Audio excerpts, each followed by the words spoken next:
নমস্কাৰ বন্ধুসকল, মোৰ অন্য এটা ভিডিঅ'লৈ আপোনালোকক স্বাগতম জনাইছোঁ। বন্ধুসকল, আজি আমি আলোচনা কৰিম ইণ্ডিয়ান আৰ্মিৰ ওপৰত। যদি আপোনালোকে অগ্নিবীৰত জইন কৰিম বুলি ভাবি আছে, আপোনালোকৰ বাবে ভিডিঅ'টি অতি গুৰুত্বপূৰ্ণ। আৰু যদি আপোনালোকে অগ্নিবীৰটো বিচৰা নাই, আপোনালোকে ৰেগুলাৰ ভৰ্তি বিচাৰে, তেতিয়াও আপোনালোকৰ বাবে অতি গুৰুত্বপূৰ্ণ খবৰ। কাৰণ অগ্নিবীৰ হয়তো নাথাকিব পাৰে, আকৌ আগৰ নিচিনা ইণ্টাৰভিউ হোৱাৰ সম্ভাৱনা আছে। কেনেকৈ আগৰ নিচিনা হ'ব, গোটেইখিনি আপোনালোকে এই ভিডিঅ'টোৰ মাধ্যমেৰে গম পাব। আপোনালোকে ভিডিঅ'টো শেষলৈকে চাই থাকক। আৰু মোৰ চেনেলটোত যদি প্ৰথমবাৰ কাৰণে ভিজিট কৰিছে, তেতিয়াহ'লে মোৰ চেনেলটো ছাবস্ক্ৰাইব কৰক আৰু কাষত থকা বেল আইকনটো প্ৰেছ কৰক। कोई लड़का अपना माँ का गहना गिरवी रख के, कोई लड़का खेत गिरवी रख के पैसा लगा के पढ़ाई किया था। तकरीबन 14 अग्निवीर हैं जो अभी तक सुसाइड कर चुके हैं। सस्ते और कम रेट के चौकीदार बनाने का प्रयास कर रहे हैं। Chief of the army staff ने अपनी बुक में लिखा कि इसमें हम लोग तीनों लोग शॉक थे जब ये आया था, और मैंने आर्मी में कहा था कि 25%। ये डिसाइड किसने किया? सर पीएम ऑफिस से आया, डायरेक्ट विदाउट देयर कंसल्टेंसी। ऐसा कभी नहीं हुआ सर। यहाँ पर जो ये बच्चे हैं, इनकी शादियां ही तभी होती हैं जब इनकी नौकरी लग जाती है, वरना होती ही नहीं।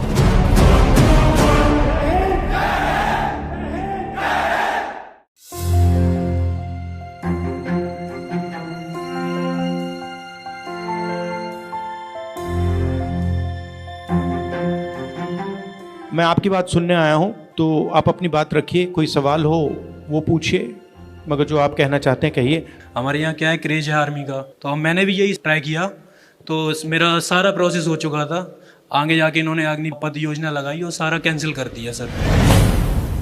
यहाँ से कोई मेरे को सेंटर से मैसेज भी नहीं आया था कि आपका ज्वाइनिंग वगैरह आपको दी नहीं जाएगी। 4-5 महीने से हम लोग प्रोटेस्ट कर रहे हैं, हर तरह से मतलब लगे हुए हैं, फिर भी सरकार सुनने को तैयार नहीं है। और अब ऐसा हाल हो चुका है सर कि जंतर मंतर पे परमिशन के लिए जा रहे हैं तो वहाँ से भगा दिया जा रहा है सर। लोकतंत्र में भी हमें अपनी आवाज़ उठाने के लिए जाने पर वहाँ से भगा दिया जा रहा है सर। आखिर हमारी गलती क्या है सर? हमने फौज का सपना देखा था, हमने मेहनत किया था, इसके लिए 4 साल 5 साल मेहनत किया था सर, फिर भी सरकार हमारी भर्ती नहीं कराई। आज हम लोग दर दर की ठोकरें खा रहे हैं सर। और आप भी प्रोविजनल लिस्ट पे थे? जी सर, बिल्कुल हमारा सारा चीज़ क्लियर था सर। कोई लड़का अपना माँ का गहना गिरवी रख के, कोई लड़का खेत गिरवी रख के, कोई लड़का कहीं से लाकर पैसा लगा के पढ़ाई किया था। और जब भर्ती रद्द हुई सर, उसके बाद में लड़का के ऊपर कर्ज था, वो प्रेशर झेल नहीं पाया, जिसमें 64 से 65 अभ्यर्थी आत्महत्या कर लिए। और जब भी सर हम लोग मीडिया के पास जाते हैं आवाज़ उठाने के लिए, सीधे हाथ जोड़कर खड़ा हो जाता है लोग कि मेरे बस में, मेरे हाथ में नहीं है, मैं नहीं उठा सकता सर। जब ग्राउंड में तैयारी करने जाता था, वहाँ पर 400 से 500 लोग मेरे साथ तैयारी करते थे। जब से ये अग्निवीर योजना आई है, तब से वही 10-15 लोग आते हैं सर।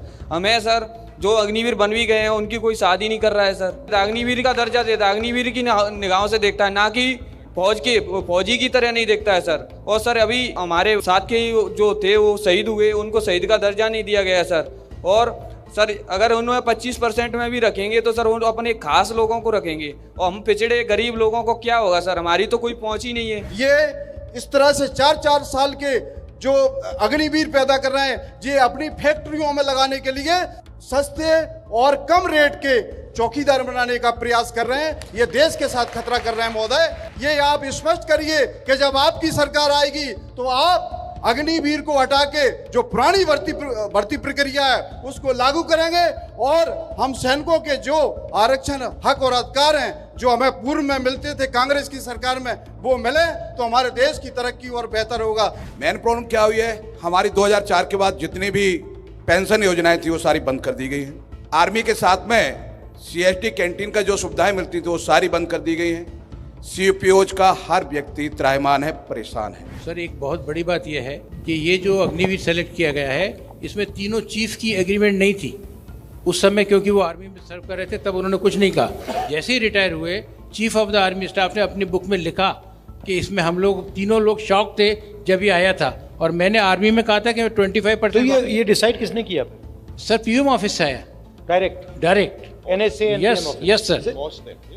एक टैंक को चलाने के लिए अगर टैंक का ड्राइवर है, उसको 120 बटन देखने पड़ते हैं, और नीचे से माइन फील्ड है, ऊपर से गोले आ रहे हैं, मिसाइल्स आ रही हैं, उसके बीच में उसको मेंटली फिजिकली ट्रेंड होके तभी वो निकल सकता है, अदरवाइज वो काम नहीं कर सकता है।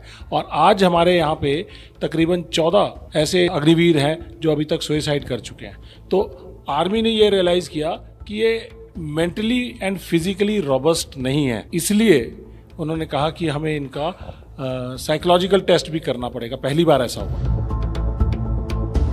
सबसे पहले मैं आपका धन्यवाद करना चाहता हूं कि आप सब यहाँ आए, आपने अपनी बात रखी।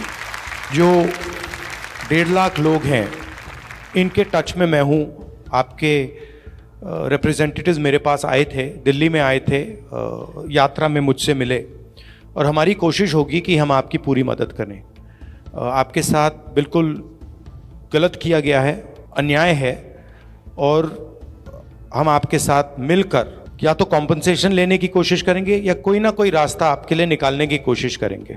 अग्निवीर योजना पे मेरी ओपिनियन है ये देश को मजबूत करने वाली योजना नहीं है, और इससे सेना का भी नुकसान हो रहा है, देश का भी नुकसान हो रहा है। अगर हमारी सरकार आएगी हम इसे रीअसेस करेंगे, हम इसको देखेंगे, और अगर हमें लगे कि ये कैंसिल किया जा सकता है तो हम इसको कैंसिल भी कर सकते हैं। जो आपने एक सर्विसमैन ने कहा, बिल्कुल सही कहा है, आपको सपोर्ट मिलना चाहिए, और वो जो आपका 10% रिजर्वेशन का है उसको हम असेस करेंगे और उसको पूरा करने की कोशिश करेंगे, ठीक है। मेरी ओपिनियन है कि जो भी सेना में जाता है उसको सरकार एक गारंटी देती है कि आप देश के लिए अपनी जान देने को तैयार हो, तो हमारा काम आपकी प्रोटेक्शन करने का है। ये एक, आप इसको कॉन्ट्रैक्ट मान लो, एक रिश्ता मान लो, और अग्निवीर स्कीम जो है इस रिश्ते को तोड़ रही है। क्योंकि जो लड़ेगा, मान लीजिए 2 लोग लड़ रहे हैं, एक अपने आप को अग्निवीर मानता है, वो जानता है कि भैया मैं शहीद हो गया तो मुझे कुछ नहीं मिलेगा, और उसी के साइड में दूसरा लड़ रहा है और उसको पूरा का पूरा सपोर्ट मिल रहा है, पूरा फायदा मिल रहा है, तो जो अग्निवीर है वो पूरा डिमोरलाइज हो जाएगा और वो ठीक से लड़ेगा भी नहीं, डर जाएगा, उसमें जो कॉन्फिडेंस होनी चाहिए नहीं आएगी। मुझे लगता है इस स्कीम को रीअसेस करना चाहिए और देखना चाहिए कि इस स्कीम की ज़रूरत है या नहीं। फिर से मैं आपका धन्यवाद करना चाहता हूं। मैं आपको ये बताना चाहता हूं कि जहां भी मैं आपकी मदद कर सकता हूं, मैं और कांग्रेस पार्टी, हम आप सबकी मदद करेंगे और हम आपके साथ खड़े हैं। लोकतंत्र है, अगर आप प्रोटेस्ट करना चाहते हैं तो ये आपका हक है, आपको रोकना नहीं चाहिए। बहुत बहुत धन्यवाद, नमस्कार।